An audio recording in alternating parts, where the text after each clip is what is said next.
बिस्मिल्लाहिर्रहमानिर्रहीम।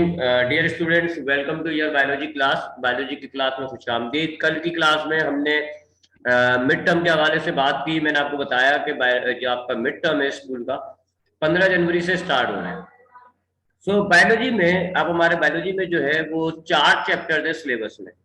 जो mid term होगा आपका वो इन 4 चैप्टर से होगा, जो आपकी स्क्रीन पर आपको लिखे हुए नजर आ रहे हैं ना।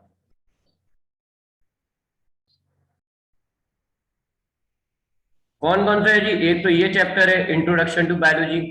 एक chapter number 2 solving a biological problem. Chapter number 3 biodiversity. और chapter number 4 cell and tissue. इनमें से हमने 3 चैप्टर पढ़ लिए। चौथा चैप्टर हमारा अभी चल रहा ही है। हमने तकरीबन आधा चैप्टर पढ़ लिया, आधा हमारा रह गया। वो भी इंशाल्लाह जनवरी में जैसे हमारा स्कूल खुलेगा तो 2 क्लासों में मैं ये चैप्टर निपटा दूंगा। सिलेबस आपका कंप्लीट हो जाएगा। मिड टर्म से पहले आपकी तैयारी कंप्लीट करनी है आप लोगों ने। फिर इसका हमने पेपर पैटर्न भी डिस्कस किया था, कहीं ना कहीं देखता हूं मैं। हाँ, ये हमने आपको बताया कि ये तो आपको स्कूल ने पेपर दिया है, ये मॉडल पेपर भी है आपका, ये आपका गेस्ट पेपर भी है, ये पेपर पैटर्न है आपका। जो बायो का पेपर आएगा वो 60 मार्क्स का होगा और 3 सेक्शन होंगे। एक होगा सेक्शन ए, एक होगा सेक्शन बी, एक होगा सेक्शन सी, बिल्कुल फिजिक्स की तरह। बस एक फर्क है जी, फिजिक्स में चूंकि न्यूमेरिकल्स होते हैं तो यूं सेक्शन बी के 2 पार्ट थे, पार्ट 1 पार्ट 2। लेकिन बायो में कोई न्यूमेरिकल नहीं होते, लिहाजा कोई यहाँ पार्ट नहीं मिलेगा आपको। सेक्शन ए में 12 MCQs होंगे जी और इसके मार्क्स होंगे 12। सेक्शन बी में आपको 15 शॉर्ट क्वेश्चन दिए जाएंगे, 10 आपने अटेम्प्ट करने और 5 आपको चॉइस में छोड़ देने। वही 3 नंबर का एक सवाल होगा यहाँ पर भी। तो ये सेक्शन कितना हो जाएगा? 30 नंबर का। और लॉन्ग क्वेश्चन का सेक्शन जो है उसमें भी वही मामला है, 5 लॉन्ग क्वेश्चन दिए जाएंगे, 3 आपने अटेम्प्ट करना है, 6 नंबर का एक होगा, तो 18। तो बिल्कुल ये फिजिक्स के ही पेपर की तरह है। बस एक फर्क था जी, फिजिक्स में सेक्शन बी 2 पार्ट्स में था। पार्ट 1 में से आपको 5 क्वेश्चंस करने थे, पार्ट 2 में से भी आपको 5 क्वेश्चंस करने थे, तो टोटल 10 हो गए थे। यहाँ पे आपको डायरेक्ट 10 ही करने, क्यों? क्योंकि न्यूमेरिकल्स नहीं होते बायो में। ये पेपर पैटर्न था। उसके बाद फिर हमने पेपर का, ये जो गैस पेपर है, हमने इसके एमसीक्यूज को सॉल्व करना भी शुरू कर दिया था जी। कमाल है, हमने इसको एमसीक्यूज को सॉल्व करना शुरू कर दिया था। और कौन से एमसीक्यूज तक पहुंचे थे वो देख लेते हैं जी, उसके आगे से कंटिन्यू करते हैं। हमने ये क्वेश्चन नंबर जो 8 है, 8 ये हमने सॉल्व कर लिया था जी। Member of which kingdom have cell wall and heterotrophs. आगे बढ़ते हैं जी। अब आते हैं इस एमसीक्यूज पे। The building material of protoplasms are. Protoplasm जो है उसको बनाने में कौन सा मटेरियल सबसे ज्यादा यूज हो रहा होता है? अब पहली बात है, प्रोटोप्लाज्म क्या होता है? जो हमारा चैप्टर नंबर 4 चल रहा है सेल एंड टिश्यू, मैंने उसमें आपको बताया था कि ये एक सेल है, ये एक सेल है जी। ठीक है जी। ये अगर प्लांट सेल है तो आउटर लेयर सेल वॉल होगी। अगर चले इसको प्लांट सेल मान लेते हैं, प्लांट सेल मान लेते हैं, तो ये क्या हो गई? ये हो गई सेल वॉल। ठीक है जी। उसके बाद सेल वॉल के अंदर आपको एक मेम्ब्रेन मिलती है जी, ये मेम्ब्रेन, इसको आप कहते हो सेल मेम्ब्रेन। ये आ गई सेल मेम्ब्रेन आपकी। ये क्या हो गई? Cell membrane. उसके बाद ऐसा एक न्यूक्लियस पाया जाता है जी, ये न्यूक्लियस है, ये न्यूक्लियस होता है। और बाकी जो रीजन बच गया, ये सारा जो रीजन बच रहा है, ये सारा रीजन जो बच रहा है, इसको आप कहते हो साइटोप्लाज्म। अब साइटोप्लाज्म में यानी कि ये जी सारा साइटोप्लाज्म जिसमें मैं लाइंस लगा रहा हूं, ये सारा साइटोप्लाज्म है ना, बाहर होगा रीजन। इसमें आप न्यूक्लियस के अंदर वाला भी शामिल कर दो, यानी कि साइटोप्लाज्म और न्यूक्लियस दोनों को ऐड कर दो, ये बनता है फिर आपका प्रोटोप्लाज्म। ठीक है जी। प्रोटोप्लाज्म क्या है जी? अगर आप सेल, बस सेल मेम्ब्रेन के अंदर जितना भी है ना, सब प्रोटोप्लाज्म कहलाता है। इसमें साइटोप्लाज्म भी आ जाएगा, इसमें न्यूक्लियस भी आ जाएगा, इसको आप कहते हो प्रोटोप्लाज्म। अब आपसे इस एमसीक्यूज में पूछा जा रहा है कि ये जो प्रोटोप्लाज्म होता है, इसको बनाने में कौन सा मटेरियल सबसे ज्यादा यूज होता है? तो मैं आपको अगर इसकी कंपोजिशन बता दूंगा, आपको इसका जवाब खुद ब खुद मिल जाएगा। शायद मैंने आपको बताया भी है, नहीं बताया तो वैसे जब हम साइटोप्लाज्म पढ़ेंगे ना तब मैं आपको बताता हूँ। तो ये जो आपका प्रोटोप्लाज्म होता है जी, हाँ, तो ये जो प्रोटोप्लाज्म होता है इसमें 70 से 90% के करीब तो पानी होता है। आपका जो प्रोटोप्लाज्म है यानी साइटोप्लाज्म प्लस न्यूक्लियस, इसमें 70 से 90% तो पानी होता है। ठीक है जी, एक अंदाजन 70 लगा लेते हैं। ठीक है, फिर तकरीबन 18% के करीब इसमें प्रोटीन होता है, 4% के करीब इसमें कार्बोहाइड्रेट होता है, 3% के करीब इसमें लिपिड होता है, और फिर बाकी अदर मॉलिक्यूल्स छोटे छोटे, वो कुछ कोई 0.4 होता है, डीएनए जो होता है वो 0.4 होता है, आरएनए जो है वो 0.7 होता है, बाकी अदर मॉलिक्यूल्स। तो देखा जाए तो प्रोटोप्लाज्म को बनाने में सबसे ज्यादा मटेरियल तो यूज होता है पानी, लेकिन पानी यहाँ आपके पास ऑप्शन में नहीं है। ऑप्शन में क्या है? कार्बोहाइड्रेट, फैट, प्रोटीन और विटामिन। तो इनमें देखें तो प्रोटीन जो है वो सबसे ज्यादा यूज हो रहा है, 18%। तो प्रोटीन आपका आंसर हो जाएगा। तो याद रखिएगा, अगर इन ऑप्शन में आपको वाटर मिल जाए तो आपने वाटर को मार्क करना होगा, क्योंकि प्रोटोप्लाज्म में सबसे ज्यादा पानी यूज होता है। लेकिन अगर वाटर नहीं है तो फिर आप जाहिर बात है दूसरे पे जाओगे, तो दूसरा बड़ा कंपोनेंट कौन सा है? प्रोटीन। अगले एमसीक्यूज पे आते हैं जी। Volvox is a polyphyletic genus of. Volvox जो है वो पॉलीफाइलेटिक जीनस है किसकी? तो ये आपके पास चैप्टर नंबर 1 में आया था। वॉल्वॉक्स जो है वो एक ग्रीन कलर का एल्गी था। कैसा था उसका आपने शायद याद है ना उसकी डायग्राम? अगर आपको डायग्राम देखनी है, बुक के पहले चैप्टर में बिल्कुल आखिर में देख लीजिएगा, एक डायग्राम मौजूद है। आप डायग्राम देखेंगे तो ये आपको ग्रीन कलर का नजर आ रहा होगा, और एल्गी है ये। एल्गी किसको कहा जाता है? जो यूनिसेलुलर होते हैं और प्लांट की तरह ऑटोट्रॉप होते हैं। ठीक है, एल्गीज आप किनको कहते हैं? जो एक सेल के ऑर्गेनिज्म हो और प्लांट की तरह अपना खाना खुद तैयार कर सकते हो। तो वॉल्वॉक्स में ये दोनों कैरेक्टर्स मैंने आपको बताए थे कि ये यूनिसेलुलर होता है, कॉलोनी की फॉर्म में रह रहा होता है और अपना खाना खुद तैयार करता है। तो ये एल्गी भी हो गया, और चूंकि ग्रीन कलर का नजर आ रहा होता है तो इसको हम कहते हैं ये एक ग्रीन एल्गी। तो वॉल्वॉक्स क्या है? वॉल्वॉक्स एक ग्रीन एल्गी। अगला एमसीक्यूज पे आते हैं जी। Intelligent guess of a scientist in the form of a statement. अगर एक साइंटिस्ट जो है वो एक बड़ा ही इंटेलिजेंट गैस लगाता है एक स्टेटमेंट की फॉर्म में, ये chapter number 2 solving a biological problem में से आ रहा है। हमने देखा था कि जब बायोलॉजिस्ट एक प्रॉब्लम को सॉल्व करता है तो सबसे पहला स्टेप जो करता है वो होता है ऑब्जर्वेशन। वो मालूमात इकट्ठी करता है, जिसको आप कहते हो फर्स्ट स्टेप ऑब्जर्वेशन। उसके बाद दूसरा स्टेप होता है हाइपोथेसिस। और हाइपोथेसिस में क्या करता है? अब बायोलॉजिस्ट हाइपोथेसिस में क्या करता है जी? जो भी उसने ऑब्जर्वेशन इकट्ठी किए हैं उनको देखेगा, स्टडी करेगा, पढ़ेगा और एक गैस लगाएगा, एक अंदाजा लगाएगा, एक तुक्का लगाएगा, एक स्टेटमेंट की फॉर्म में एक जुमला दे देगा आपको। तो ये जो गैस लगा रहा है साइंटिस्ट एक स्टेटमेंट की शक्ल में, इसको आप क्या कह रहे हो? ये आपकी सेकंड स्टेप हो जाती है हाइपोथेसिस। और ये हाइपोथेसिस की डेफिनेशन भी है। अगर हाइपोथेसिस की डेफिनेशन याद करनी हो, ये लाइन याद कर लो। Intelligent guess of a scientist in the form of a statement is called hypothesis. अगला एमसीक्यूज है। Characteristic of virus due to which they are considered as living. Virus के बारे में हमने चैप्टर नंबर 3 में पढ़ा था कि वायरस एक ऐसा ऑर्गेनिज्म है जिसको आप जानदार भी मानते हैं और बेजान भी कहते हैं। वायरस को हम लिविंग भी मानते हैं और नॉन लिविंग भी मानते हैं, और मैंने आपको कुछ कैरेक्टर्स भी बताए थे। मैंने आपको बताया था कि वायरस को आप लिविंग क्यों कहते हो? क्यों? क्योंकि एक कि इसके पास डीएनए मौजूद होता है, और लिविंग ऑर्गेनिजम्स में डीएनए मिलता है आपको। दूसरा, ये रिप्रोडक्शन कर सकता है, और रिप्रोडक्शन जो है वो लिविंग ऑर्गेनिजम्स की खूबी होती है। तो इन दो वजूहात से आप वायरस को जानदार कहते हैं। और वायरस को बेजान क्यों कह रहे हैं? क्यों? क्योंकि वायरस में सेल नहीं होता, नॉन सेलुलर स्ट्रक्चर है, सेल नहीं है, इस वजह से आप उसको बेजान कहते हो। दूसरा कि वो क्रिस्टलाइजेशन करता है, इस वजह से आप उसको बेजान कहते हो। तीसरा, outside host it is inactive, कि होस्ट की बॉडी से बाहर ये एक्टिव नहीं होता, मरा हुआ होता है। इन तीन कैरेक्टर्स की वजह से आप इसको बेजान मानते हो। अब यहाँ पे आपसे कहा जा रहा है कि वायरस का वो कैरेक्टरिस्टिक जिसकी वजह से आप उसको लिविंग मानते हैं, वो कौन सा कैरेक्टर है? तो अगर आप गौर से देखें तो जो पहला कैरेक्टर है नॉन सेलुलर स्ट्रक्चर, ये नॉन लिविंग है। टोटल पैरासाइट भी नॉन लिविंग है, अंडरगो क्रिस्टलाइजेशन भी नॉन लिविंग कैरेक्टर है। ये कैरेक्टर है वायरस के अंदर अंडरगो रिप्रोडक्शन, तो वो रिप्रोडक्शन कर सकता है। ये है वो कैरेक्टर जिसकी वजह से हम वायरस को लिविंग मानते हैं। ठीक है जी। तो हमें यहाँ पे वायरस का लिविंग कैरेक्टर बताना था। हमने देखा 3 कैरेक्टर जो है वो वायरस के नॉन लिविंग कैरेक्टर, ये जो डी है ये इसका लिविंग कैरेक्टर हो गया। अगले एमसीक्यूज पे आते हैं जी। It is also called power house of the cell.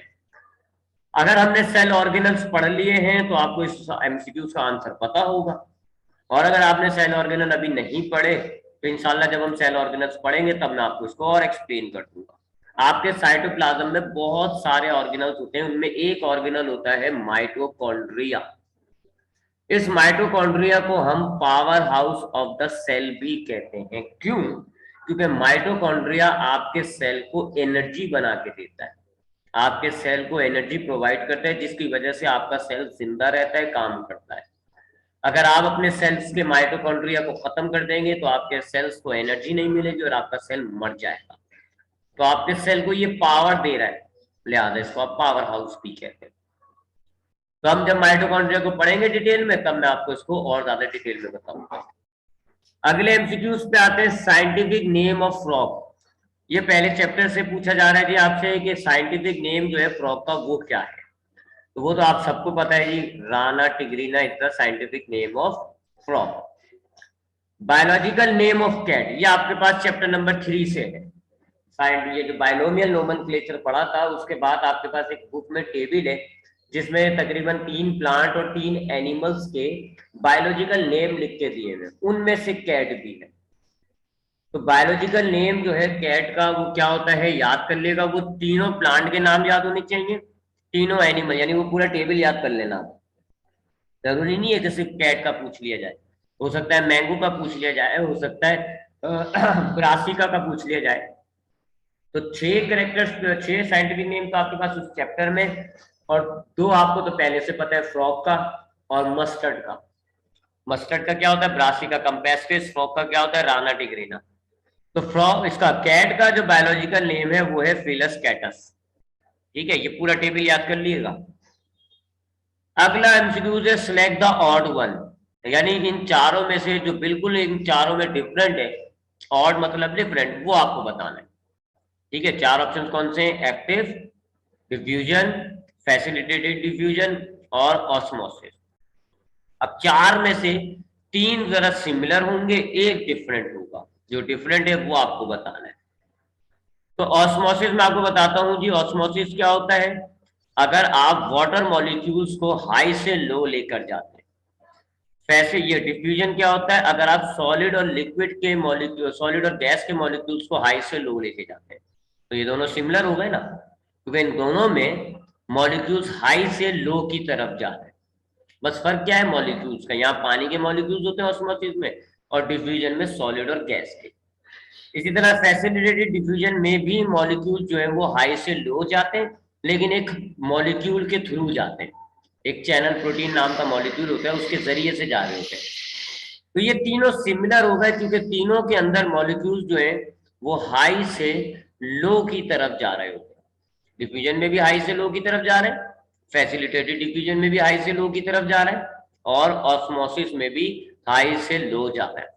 लेकिन ये जो एक्टिव ट्रांसपोर्ट होता है इसके अंदर लो से हाई की तरफ मॉलिक्यूल्स जाते हैं। एक्टिव ट्रांसपोर्ट क्या है जी? अगर मॉलिक्यूल्स जो है वो लो कंसंट्रेशन से हाई कंसंट्रेशन की तरफ जाए और एनर्जी लग रही होती है। तो अब ये देखो, आपको ये बिल्कुल ऑड नजर आ रहा है क्योंकि बाकी 3 सिमिलर हैं, तीनों के अंदर हाई से लो मॉलिक्यूल्स जा रहे हैं, बस ये ऑड है। तो लिहाजा ए इसका जो है वो आंसर हो जाएगा, एक्टिव ट्रांसपोर्ट। तो जरा इसको मैं मिटा के सही कर देता हूँ, ये तो बहुत गंदा कर दिया मैंने।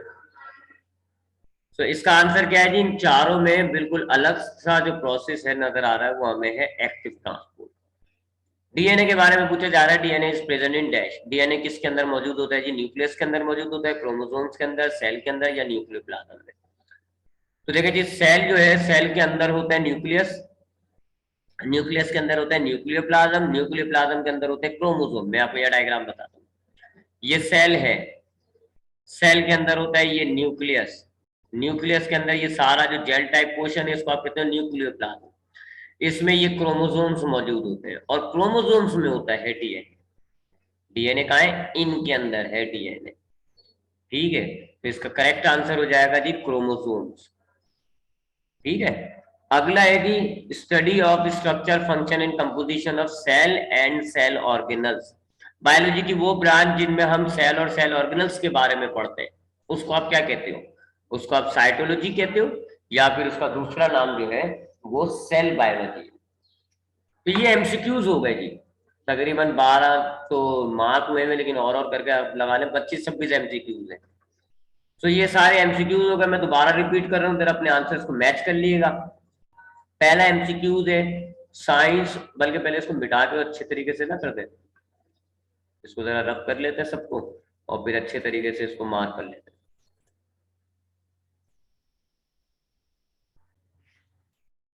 अब जरा एमसीक्यूज को टैली कर लेते हैं जी, ठीक है। अब मैं आपको एमसीक्यूज पढ़ के उनके आंसर बताता जा रहा हूँ, आप मार्क कर लिएगा, अगर कोई आपका मिस हो गया तो उसको मार्क कर ले।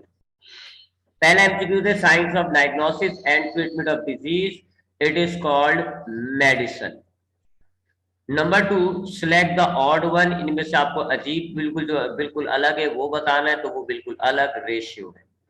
The basic unit of classification जो है वो स्पीशी होता है। ही डिस्कवर्ड सेल, सेल जो है वो किसने डिस्कवर्ड किया था? रॉबर्ट हुक ने डिस्कवर्ड किया था। Increase quantity and quality of fish production, अगर हमें फिश प्रोडक्शन की क्वांटिटी क्वालिटी बढ़ानी है तो ये कहलाती है फिशरीज। क्वांटिटेटिव ऑब्जर्वेशन जो है वो कैसे हासिल की जाती हैं जी? क्वांटिटेटिव ऑब्जर्वेशन हासिल की जाती हैं इक्विपमेंट्स के जरिए। The family of mustard plant, mustard plant की जो फैमिली है वो ब्रासिकासी कहलाती है। Prokaryotic cell do not contain, prokaryotic cells में न्यूक्लियस आपको नजर नहीं आता। और localised group of organisms that belong to same species, अगर हम सेम स्पीशीज का ऑर्गेनिज्म का ग्रुप बनाए तो उसको हम कहते हैं population. Scientific reasoning move from specific to general, अगर हम स्पेसिफिक रिजल्ट से जनरल रिजल्ट ऑब्टेन करते हैं, बनाते हैं, तो इसको आप कहते हो inductive reasoning. In four kingdom classification, kingdom Metaphyta include all of the following except, Metaphyta में इनमें से क्या नहीं होता? किंगडम मेटाफाइटा में इनमें से एल्गी नहीं होता। The tissue that conduct water and salt in plant, वो टिश्यू जो प्लांट में सॉल्ट और वाटर को ट्रांसपोर्ट करता है, एक जगह से दूसरी जगह लेकर जाता है, उसको आप कहते हो xylem. Similar cells combined together to form, अगर सिमिलर सेल्स आपस में मिल जाते हैं तो जो ग्रुप बनता है उसको हम क्या कहते हैं? उसको हम कहते हैं tissue. Field of research that examines mathematical representations of biological system,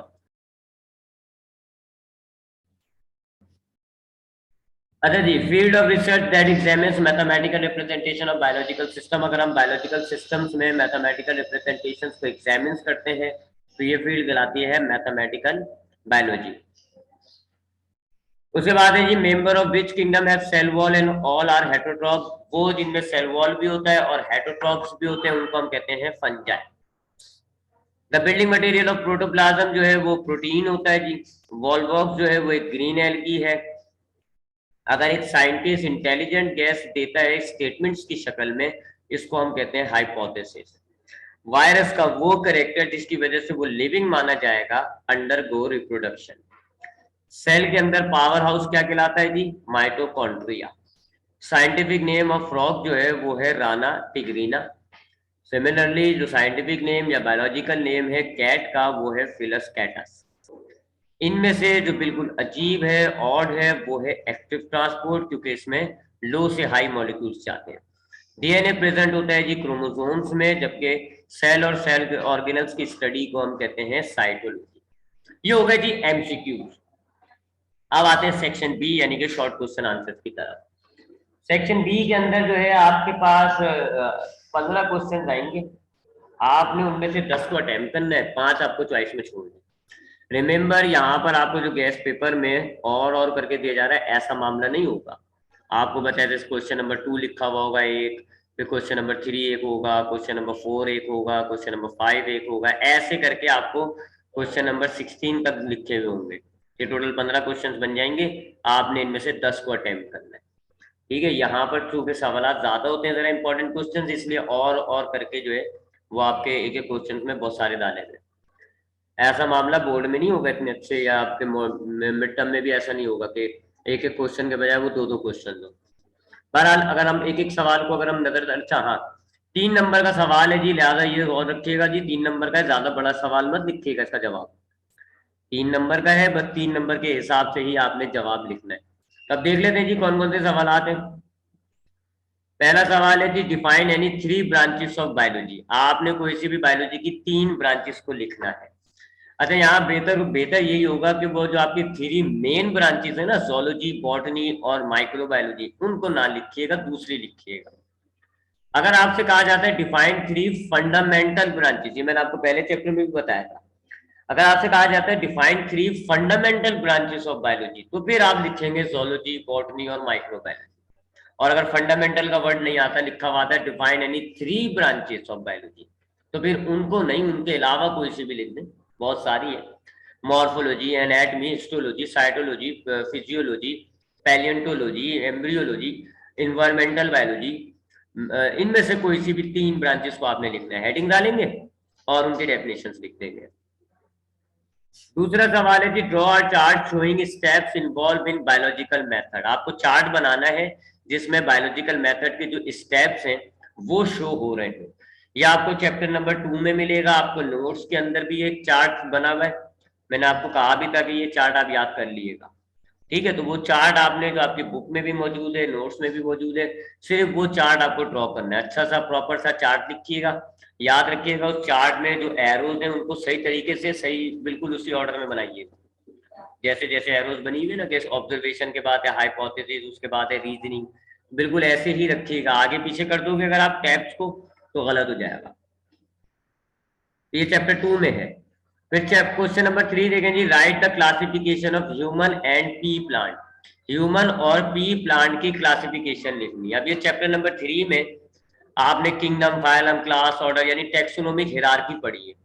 अब टेक्सोनोमिक हिरार्की के बाद बुक में आप देखेंगे तो टेक्सोनोमिक हिरार्की के टॉपिक के बाद आपको जो है वो एक चार्ट मिलेगा जिसके अंदर ह्यूमन का और पी का यानी मटर का जो पी मतलब होता है मटर प्लांट, तो इंसान और मटर का जो पौधा होता है उसकी क्लासिफिकेशन लिखी हुई है कि इन दोनों के किंगडम्स क्या हैं, फाइलम्स क्या हैं, क्लास क्या है, ऑर्डर क्या है, फैमिली क्या है, वगैरह वगैरह। तो वो याद करना है आपको। ह्यूमन की तो मैं आपको बताया भी था, किंगडम एनिमेलिया होता है, ठीक है। अच्छा, अब इसको लिखोगे कैसे? आप जैसे लिखोगे क्लासिफिकेशन ऑफ ह्यूमन की हेडिंग डालोगे, क्लासिफिकेशन ऑफ ह्यूमन की, तो आप यहाँ लिखेंगे किंगडम, ठीक है। और इस किंगडम का क्या है जी, इसका किंगडम ह्यूमन का एनिमेलिया, ये आप लिखेंगे। फिर आप लिखेंगे फाइलम, और ह्यूमन का फाइलम क्या होता है जी, कॉर्डेटा। ऐसे आपने लिखना होगा, kingdom, phylum, class, order, family, genus, species, सबकी हेडिंग डाल के आपने यहाँ उनका नाम लिखना होगा। तो ये दोनों के आपको याद करना है जी, ह्यूमन का भी, पी का भी, इनमें से कोई एक आ सकता है। अगला सवाल देख लेते हैं जी। अगला सवाल हमारे पास क्या है, write the salient features of cell theory. Chapter number 4 का है जी। चैप्टर नंबर 4 में हमने सेल थ्योरी पढ़ा था और हमने देखा था सेल थ्योरी जो है वो शेल्डन, शॉन और विर्च्यू ने बनाई थी, और 3 पॉइंट्स थे उसमें। उन तीनों पॉइंट्स को आपने लिखना है, उसको कहते हो आप salient features of cell theory. तो आप छोटा सा एक इंट्रोडक्शन लिखोगे कि जी शेल्डन, शॉन और विर्च्यू ने ये सेल थ्योरी प्रपोज की थी, और फिर आप तीनों पॉइंट्स लिख दोगे। All organisms are made up of cell, cell is the structural and functional unit, and new cells arise from the pre existing cell. सिर्फ 3 पॉइंट लिखेंगे, वो जो 14 पॉइंट है उसको छोड़ दिएगा। क्वेश्चन नंबर 4 है जी, write difference between any one. इनमें से कोई एक आपको जो है उनके दरमियान डिफरेंस लिखना है। जरूरी नहीं है ऐसा ही आया, हो सकता है सिर्फ एक ही बता दिया जाए, राइट डिफरेंस बिटवीन प्रोकैरियोटिक, यानी कि आपको ऐसा ऑप्शन ना दिया जाए। तो आपने बना ये तीनों याद करने जी, ठीक है। कम से कम 4 डिफरेंसेस याद कर लिएगा, ठीक है। 4 डिफरेंसेस याद कर लिएगा। वैसे 3 भी लिखें तो काफी होता है, लेकिन 4 लिखेंगे तो अच्छी बात होती है, ठीक है। तो 4 डिफरेंस याद कर लिएगा। प्रोकैरियोटिक सेल, यूकैरियोटिक सेल का आपको जो डिफरेंस है वो चैप्टर नंबर 4 में मिलेगा। प्लांट किंगडम, एनिमल किंगडम का जो डिफरेंस है वो आपको चैप्टर नंबर 3 में मिलेगा। थ्योरीज और हाइपोथेसिस के दरमियान जो डिफरेंस है वो आपको चैप्टर नंबर 2 में मिलेगा। तो 4, 3 और 2, 4 डिफरेंस याद कर लिएगा। 4 पॉइंट्स याद करना है आपने, 4 पॉइंट्स याद कर लिएगा, और टेबुलर फॉर्म में लिखिएगा, टेबल्स की सूरत में। अगला सवाल है, theory is highly reliable scientific explanation why. ये साइंटिफिक रीजन है। आपसे पूछा जा रहा है जी कि थ्योरी जो है वो ज्यादा रिलायबल होती है एक्सप्लेनेशन। साइंस के अंदर जो एक्सप्लेनेशन है थ्योरी को ज्यादा रिलायबल माना जाता है। क्यों? तो ये इसका पूरा जवाब आपको नोट्स में है मौजूद, ये बुक के आखिर में सवाल है और इसका जवाब आपको नोट्स में मिलेगा, क्योंकि जो हाइपोथेसिस होती है वो ज्यादा वो तो टेस्ट ही नहीं हुई थी। फिर अगर आप उसको एक बार टेस्ट करोगे तो वो आपकी जो है कंक्लूजन बन जाती है। लेकिन कई दफा बार बार टेस्ट करें, सेम रिजल्ट दे रहा होता है, तो फिर हम उस हाइपोथेसिस को क्या बना देते हैं, थ्योरी। तो थ्योरी ज्यादा हाईली रिलायबल हो गई क्योंकि वो कई दफा टेस्ट हुई भी होती है और हर बार सेम रिजल्ट दे रही होती है। तो यही बात आपको इंग्लिश के अंदर लिख के दी हुई जी नोट्स के अंदर, वो याद कर लिएगा, 3-4 लाइनों तक का जवाब है ये। Why virus is not place in any kingdom, virus को आप किसी भी किंगडम में क्यों नहीं डालते, ये भी वही साइंटिफिक रीजन है और ये आपको चैप्टर नंबर 3 में इसका जवाब मिलेगा। 2-3 लाइन का इसका जवाब है, ठीक है। तो ये आपको चैप्टर नंबर 3 में मिलेगा। क्यों नहीं डालते, या आप उसके लिविंग और नॉन लिविंग दोनों करेक्टर्स बताओगे। आप लिखोगे virus is not place in any kingdoms because it is considered as living as well as non living. आप इसको लिविंग और नॉन लिविंग दोनों कहते हो, फिर आप बताओगे भी तो सही कि इसको लिविंग क्यों कह रहे हो। तो लिविंग कैरेक्टर्स आप लिखोगे कि जिसके अंदर डीएनए मौजूद होता है, ये अंडरगो रिप्रोडक्शन। फिर आप नॉन लिविंग कैरेक्टर्स इसके हेडिंग डाल के लिखोगे कि जी ये क्रिस्टलाइजेशन करता है, नॉन सेलुलर स्ट्रक्चर है, आउटसाइड होस्ट जो है ये इनएक्टिव है। तो ये तरीके से इसका जवाब लिखिएगा। अक्सर बच्चे क्या लिख देते हैं, virus is not place in any kingdom because virus is living and non living, बस। एक बात लिख दीजिए कि वायरस जानदार भी है बेजान भी है, इस वजह से हम इसको किसी किंगडम में नहीं डालते। तो ये तो बताएं कि जानदार क्यों कह रहे हैं आप उसको, बेजान क्यों कह रहे हैं आप उसको। तो वो करेक्टर्स भी आपने यहाँ लिखने होंगे। अगला सवाल है कि draw a flow chart showing different types of plant tissue. Plant tissue की बहुत सारी टाइप्स हैं। ये चैप्टर नंबर 4 का वो टॉपिक है जो अभी तक हमने नहीं पढ़ा। जब हम पढ़ेंगे तब आप देखेंगे प्लांट टिश्यू में बहुत सारी टाइप्स होती हैं, तो उसका पूरा एक चार्ट बन जाता है। वो चार्ट आपको चैप्टर नंबर 4 में मिल जाएगा। देखें आपको चैप्टर नंबर 4 में प्लांट टिश्यू का एक चार्ट बना होगा ऐसा, प्लांट टिश्यू। फिर उसमें 2 टाइप्स होंगी, मेरिस्टेमेटिक और फिर एक होगी परमानेंट। फिर मेरिस्टेमेटिक में 3 टाइप्स होंगी जी, एपिकल, लेटरल और इंटरकलैरी। फिर परमानेंट में 2 होंगी जी, सिंपल और कॉम्प्लेक्स। फिर सिंपल के अंदर 3 टाइप्स होगी, पैरेन्काइमा, कॉलेनकाइमा, कॉम्प्लेक्स में 2। ये पूरा चार्ट बना हुआ है। ऐसा चार्ट आपको चैप्टर नंबर 4 में नजर आएगा। इस चैप्टर नंबर 4 के चार्ट को आपने याद करना है। अगला सवाल जो है, why subject biology is named as multi dimensional subject. ये जो आपका बायोलॉजी का सब्जेक्ट है इसको हम मल्टी डायमेंशनल सब्जेक्ट क्यों कहते हैं, ये भी एक साइंटिफिक रीजन है और ये पहले चैप्टर में इसका जवाब आपको मिलेगा। पहले चैप्टर के आप नोट्स में देख लीजिएगा, इसका आंसर मौजूद है वहां पे। बायोलॉजी को हम मल्टी डायमेंशनल का मतलब है जो कई सिमटों में जारी होती है। तो बायोलॉजी को हम मल्टी डायमेंशनल सब्जेक्ट क्यों कहते हैं, क्योंकि बायोलॉजी फिजिक्स से भी लिंक करती है, बायोलॉजी केमिस्ट्री से भी लिंक करती है, मैथ से भी लिंक करती है, जियोग्राफी से भी लिंक करती है, कई सब्जेक्ट से लिंक कर रही होती है, इसलिए आप इसको मल्टी डायमेंशनल सब्जेक्ट कहते हैं। आपका आंसर 3 से 4 लाइन तक का होना चाहिए यहाँ पे। Draw need and label diagram of bacterium, यानी बैक्टीरिया की आपको एक साफ सुथरी सी लेबल डायग्राम बनानी है। चैप्टर नंबर 3 में आपको बैक्टीरिया की ऐसी एक डायग्राम मिलेगी, ऐसा बैक्टीरिया बना हुआ है, ठीक है, उसकी लेबलिंग हुई है। तो उस डायग्राम की प्रैक्टिस कर लीजिएगा। आसान डायग्राम है, कोई मुश्किल डायग्राम नहीं है, बहुत ही सिंपल है। Question number 7, explain mitochondria, why mitochondria is also called power house of the cell. आपको माइटोकॉन्ड्रिया को एक्सप्लेन करना है, यानी उसमें छोटा सा एक नोट लिखना है और ये भी बताना है कि माइटोकॉन्ड्रिया को आप power house of the cell क्यों कहते हो। तो ये आपको चैप्टर नंबर 4 में माइटोकॉन्ड्रिया की हेडिंग है, पूरा एक हेडिंग है जी, उसमें उसकी डायग्राम भी बनी हुई है। पूरी हेडिंग आपने याद कर लेनी है। उसी हेडिंग में इस बात का भी जवाब मिल जाएगा कि why mitochondria is also called power house of the cell. तो बस वो एक हेडिंग याद कर लो जी, अच्छा खासा उसमें लिखा हुआ है कि माइटोकॉन्ड्रिया जो एक ऑर्गेनल है, बीन शेप ऑर्गेनल है, दो मेम्ब्रेन्स होती है। अंदर वाली मेम्ब्रेन में फोल्डिंग, इसका स्ट्रक्चर भी बताया हुआ है, उसका काम भी बताया हुआ है और ये भी बताया हुआ है उस नोट में कि इसको पावर हाउस क्यों कहा जाता है। तो वो नोट याद कर लिएगा। Why sorry explain theory, law and principle. Theory और लॉ और प्रिंसिपल को आपने बयान करना है। लॉ और प्रिंसिपल एक ही चीज है, ठीक है, ये कोई 3 चीजें नहीं बोली, 2 चीजें। एक ये लॉ प्रिंसिपल, ये एक होता है, और थ्योरी एक। तो दोनों की डेफिनेशंस आपको लिखनी है जी। चैप्टर नंबर 2 में आपको इन दोनों की डेफिनेशंस आपको मिल जाएंगी। क्वेश्चन नंबर 8, आपको बायोलॉजिकल नेम बताना है दी इन 6 के। मैंने अभी आपको बताया था कि बाइनोमियल नोमेनक्लेचर चैप्टर नंबर 3 में जो बाइनोमियल नोमेनक्लेचर है उसके बाद एक टेबल बना हुआ है जिसमें इन 3 पौधों के, अनियन, नीम और मस्टर्ड प्लांट, इनके जो है साइंटिफिक नेम लिखे हुए, और 3 एनिमल्स यानी फ्रॉग, कैट और हाउस फ्लाई, इन 3 के आपके जो है वो साइंटिफिक नेम लिखे हुए। तो वो मैंने आपको पहले कहा है, एमसीक्यूज में भी पूछे जा सकते हैं, इस तरह सवाल भी बन सकता है उसका।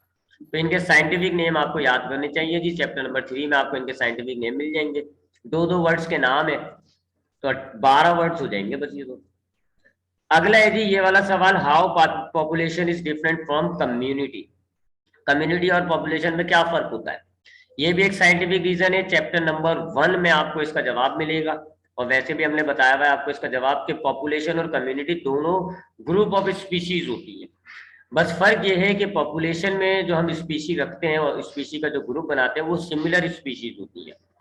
एक ही जैसे ऑर्गेनिजम्स को अगर आप इकट्ठा कर लेंगे ये बन जाएगी पॉपुलेशन, यानी कि ये चीज। और अगर आप मुख्तलिफ किस्म की स्पीशीज को, गधा, घोड़ा, इंसान, पौधे, इंसेक्ट, डिफरेंट स्पीशीज को अगर आप कंबाइन करके उसका ग्रुप बनाते तो ये कहलाती है कम्युनिटी। तो यही बात आपको जो है 3-4 जुमलों के अंदर चैप्टर नंबर 1 के नोट्स में आपको किट नंबर 1 में मिली हुई है, वहां से आपने इसको याद कर लेना है। Defined binomial nomenclature, why scientific naming is necessary. यहाँ आपसे बाइनोमियल नोमेनक्लेचर की डेफिनेशन पूछी जा रही है, और ये पूछा जा रहा है कि साइंटिफिक नेम जो है वो रखना क्यों जरूरी है। अच्छा, अगर इस तरह आता है तो इसमें आपने रूल्स जो होते हैं उसको लिखने की जरूरत नहीं है। ठीक है जी, यहाँ पे आपसे जो पूछा जा रहा होता है ना शॉर्ट क्वेश्चन में, सिर्फ उसी का जवाब दिया जाता है। यहाँ आपसे बोले जा रहा है डिफाइन करो बाइनोमियल नोमेनक्लेचर, तो आपने बस यहाँ बाइनोमियल नोमेनक्लेचर की डेफिनेशन लिखनी है। नोट्स में मौजूद है कि जी 2 पार्ट्स पर मुश्तमिल नाम जो कॉमन होता है एक ऑर्गेनिज्म का, उसको आप कहते हो बाइनोमियल नोमेनक्लेचर। तो ये 2-3 लाइनों की डेफिनेशन है, ये लिख लीजिएगा। रूल्स नहीं मांगा जा रहा, लिहाजा रूल्स ऑफ नेमिंग हमें नहीं लिखना। अगली चीज जो पूछी जा रही है वो ये है कि why scientific name is necessary, तो ये इसका आपको एक साइंटिफिक रीजन है, उसी चैप्टर में इसका जवाब है 2 लाइंस का, तो ये याद कर लिएगा। चले जी, आज हम अपनी यहीं तक वाइंड अप करते हैं जी। क्वेश्चन नंबर 9 तक हमने यहाँ तक सॉल्व किया है, टाइम हमारा वाइंड अप होता जा रहा है। सो आगे के क्वेश्चन जो है वो हमारे पास ज्यादा नहीं है, बस इंशाल्लाह एक ही क्लास के अंदर हमारा ये रह जाएगा। कोई सवाल है तो पूछ सकते हैं माइक खोल के। 9:40 पूछे जी, कोई सवाल है तो। पता नहीं ये थे भी लोग पढ़ते हैं या नहीं पढ़ रहे थे, मैसेज करा देगा नहीं ना, तो चला गया वो पढ़ रहा था बस, जो बैठे हुए ना वो